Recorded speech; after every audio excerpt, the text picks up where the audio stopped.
அந்த ஓய்வு பெற்ற முதியவர் வீட்டுக்கு முன்னாடி இருந்த இடத்துல இரவு முழுவதும் பசங்க கிரிக்கெட் விளையாண்டுட்டு இருந்திருக்காங்க. இவரால் தூங்க முடியலை. பொறுத்து பார்த்துட்டு அந்த பசங்க கிட்ட போயிட்டு, தம்பி எனக்கு ரொம்ப பிடிச்ச விளையாட்டு கிரிக்கெட்டு, நீங்கள் இரவு முழுவதும் விளையாடுறீங்க, நல்ல விஷயம், ஒரு வாரம் பூரா இதே மாதிரி நீங்கள் விளையாண்டீங்கன்னா உங்களுக்கு 500 ரூபா பணம் தர்றேன் அப்படின்ட்டு இருக்காரு. இதனடா கரும்பு தின்ன கூலியா அப்படிங்கிற மாதிரி பசங்க ரொம்ப ஹாப்பியாக ஃபுல்லாக விளையாண்டு முடிச்சுட்டு ஒரு வாரம் கழிச்சு போய் பெரியவர்கிட்ட நின்றுருக்காங்க. பெரியவர் 500 ரூபா பணம் கொடுத்துருக்காரு. அடுத்த வாரம் ஃபுல்லாக கஷ்டப்பட்டு விளையாண்டு அவர்கிட்ட போய் நிற்கும் போது கொஞ்சம் கஷ்டம்ப்பா அப்படின்னு சொல்லிட்டு 200 ரூபா கொடுத்துருக்காரு. 3வது வாரம் போகும்போது இவ்வளோதான்ப்பா முடிஞ்சிச்சு அப்படின்னு சொல்லி 100 ரூபா கொடுத்துருக்காரு. 4வது வாரம் போகும்போது இல்லைப்பா எனக்கு வேறு கமிட்மெண்ட் வந்துருச்சு, இனிமேல் வாரம் என்னால் 50 ரூபா தான் தர முடியும் அப்படின்னு 50 ரூபா கொடுத்துருக்காரு.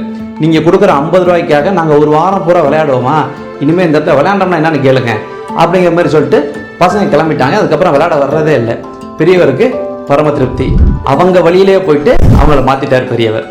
இல்லை இவர் நேராக போயிட்டு, தம்பி என்னால் தூங்க முடியலை, நீங்கள் கிரிக்கெட் ஆடாதீங்க அப்படின்னு சொல்லியிருந்தா அங்கே கேட்குற மனநிலையில் யாருமே இல்லை.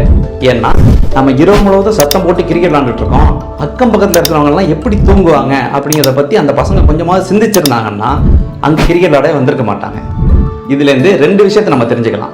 ஒன்று, பக்குவமடைந்த நபர்கள் ஒரு பிரச்சனையை எப்படி அணுகுவாங்க அப்படின்னு. 2வது, நமக்கு மகிழ்ச்சி கொடுக்கும் அப்படிங்கிறதுக்காக நம்ம செய்கிற எந்த ஒரு விஷயமும் அடுத்தவங்களை எந்த வகையிலையும் பாதிச்சிடக்கூடாது அப்படிங்கிறதுல நம்ம ரொம்பவே தெளிவாக இருப்போம்.